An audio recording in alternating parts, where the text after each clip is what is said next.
Anybody remember when Big Nose, Wicked Man, Andrew Onis tear down Chanel Francis and other residents' home?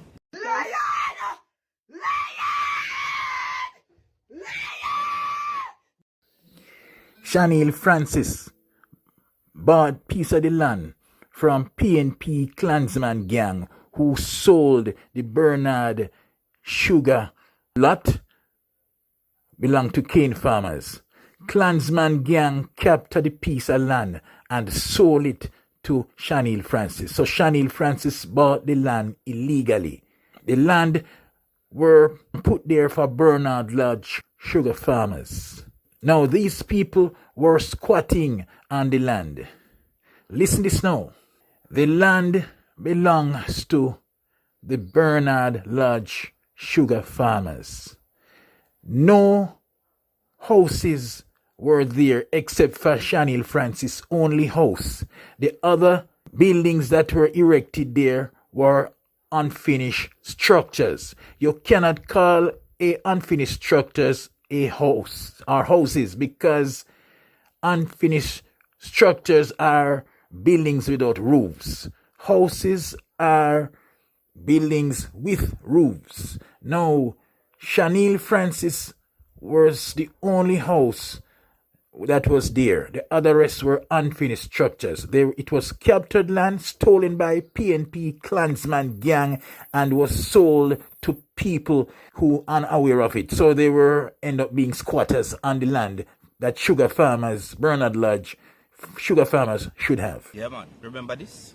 Me recently, I hear about land selling over here and I come buy a piece of land. How much you pay for that land? 800,000. How far did you reach? I take it up out of the ground. We spent 400,000 including the rent man for the foundation and body, the steel, the cement and the blocks. Okay. Me I go look work just to compare work man. And everything, see that everything gone. You know what to do no more. Well, perhaps what many I never know, is this part. Take a listen. My name is Chanel Francis. I am 23 years old. I am a customer service agent. Getting this land from the Honorable Andrew Onis, I feel happy because I'm a trying young lady.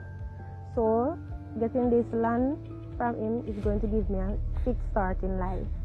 So having an asset is very important.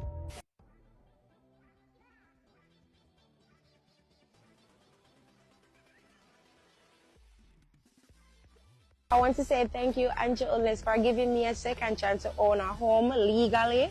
And thanks to everyone in Jamaica who was there for me, checking up on me. I am currently owning a new house. I am so happy. Thank you, Jamaica. Thank you, Andrew Onis. And also listen, why the houses were destroyed. Again, they were not houses. They were unfinished structures. The only house that stand there was for Chanel Francis because that house have on roof. Now what you need to know that the property belongs to cane farmers from the Bernard Lodge and they were sold to them by Klansman gang. The PNP Klansman gang was busy there turning that area into a PNP garrison. So let me tell you something, sir. Stop talk foolishness.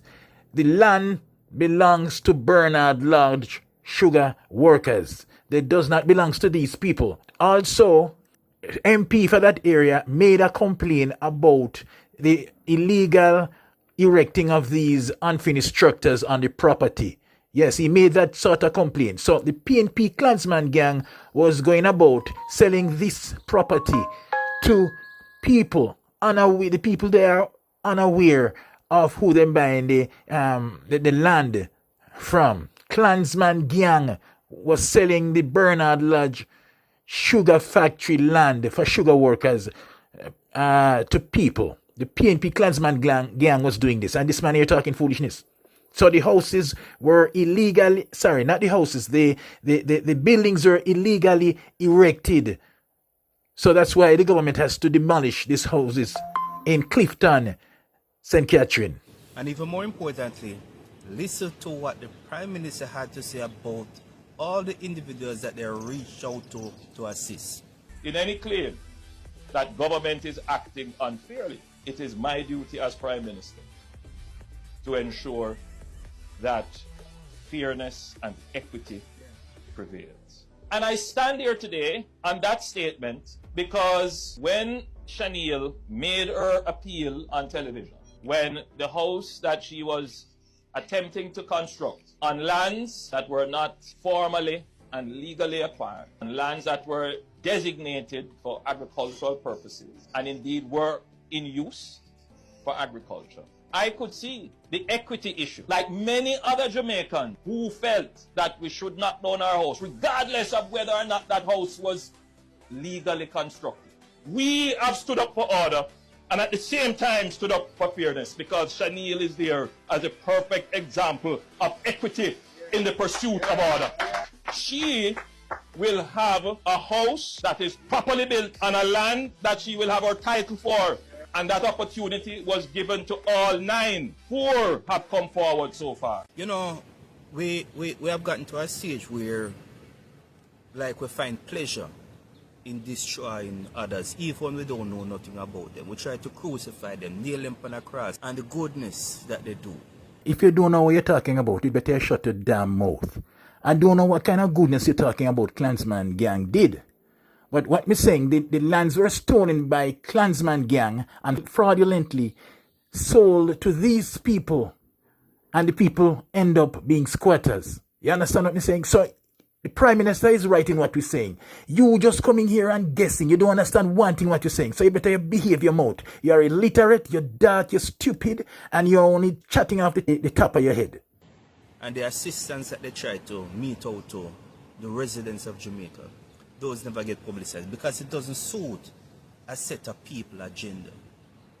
But as Jamaicans, and wanting to see better for Jamaica, we're going to go back to the old days, where bigger people for carrying out their civic duty, for showing care and concern for the regular citizens of Jamaica, while importantly maintaining law, order and structure. So the narrative that has been spread, the narrative to destroy the Prime Minister and the administration, people, give people credit where credit is due.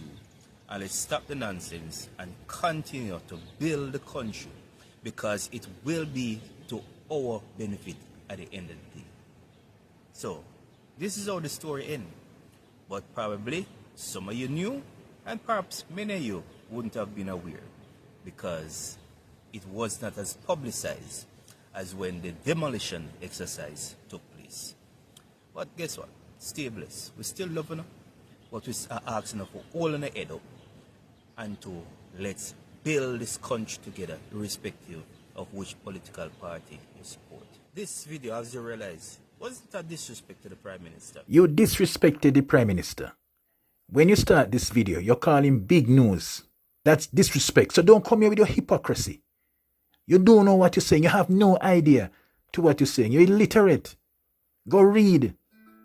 You're talking bull manure and adulterated pissery. The buildings that were on Cliftons in St. Catherine, they were unfinished structures. They weren't houses. So don't come here and tell lies, sir. You're a liar. Don't come here and tell lies. We're not going to digest it. And when I see this video, I have to respond to it, sir. You don't know what you're saying. You don't know the difference between a building or a house and a unfinished structure. So you better just hush up and go one side and go learn, go read. I would never look at my Prime Minister or any Prime Minister of this country and call them big nose and call them wicked and make up lies and stories, but just to fit into the narrative of those people who ascribing all of these derogatory remarks about the Prime Minister. I had to kind of give them what they want. And some of you must have said, yo, we can't, but we talk sense today. You said, brother, yeah, man, but that's how the thing go. I wasn't good at drama in school, but, you know, social media, not like the boring thing, so we have to put a little thing and thing. We kind of, yeah, now have to watch to understand exactly what I'm saying. And that's how it go. That's how I do my thing, all right? One love. Bless up. It's obvious that this man is suffering from some form of dementia or amnesia. This man just labeled the Prime Minister as big nose. And now him said that him cannot be like some other people disrespecting the Prime Minister. In his video, that's how he started.